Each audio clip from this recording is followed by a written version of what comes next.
یہ جو 5-6 جوان تھے، انہوں نے جو امیر اپنا ظاہر کیا وہ علامہ دانش حسین رضوی کو امیر کہا اور ترجمان علامہ خالد رضوی کو اپنا ترجمان کہا، اور انہوں نے کہا کہ ہم اس تحریک کے اندر، اس تنظیم کے اندر، اس مسلح جہاد کے اندر تحریک لبیک کے کارکنوں کو دعوت دیتے ہیں کہ وہ اس جماعت کا حصہ بنیں اور اپنے اوپر ہونے والے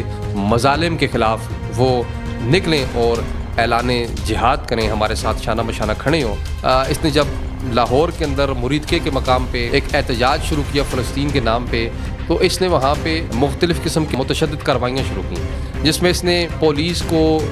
گھیرے میں جب لیا تو ان کے جو امیر تھے اس وقت کے کالعدم TLP کے حافظ سعد رضوی صاحب، انہوں نے باقاعدہ یہ اعلان کیا کہ ہم نے پولیس کو اپنے گھیرے میں لے لیا ہے، آپ تمام لوگ نکلیں، مساجد میں اعلان کرو اور ان کو چھوڑنا نہیں اور ان کو پکڑنا ہے۔ لیکن جب پنجاب پولیس نے ری ایکشن دیا، چونکہ ان کے اہلکار کئی شہید ہو چکے تھے، میں نے پہلے اس کے متعلق ویڈیو بھی بنائی ہے، ایک SHO، کئی سپاہی ہمارے شہید ہوئے، تو اس کے بعد پنجاب پولیس نے جب ان کے خلاف کارروائی کی اور ٹریک ڈاؤن کیا تو سعد رضوی صاحب نے اپنے لب و لہجے کو تبدیل کیا اور وہ جو تندی کا لہجہ تھا، وہ جو سختی کا لہجہ تھا، وہ ٹرن ہوا ایک سافٹ لہجے میں، اور منت ترلے پر وہ آگے اور انہوں نے اسٹیج پہ کھڑے ہو کے کنٹینر میں کہا کہ گولی نہ چلاؤ، تمہیں تمہاری ماں کے دودھ کا واسطہ ہے، گولی نہ چلاؤ۔ لیکن برکیف یہ جو ایک نیا جہادی سیٹ اپ بنا ہے، اتنے ان جوانوں کے ذہنوں کو خراب کیا گیا کہ آج وہ اسلحہ اٹھانے پر مجبور ہو چکے ہیں۔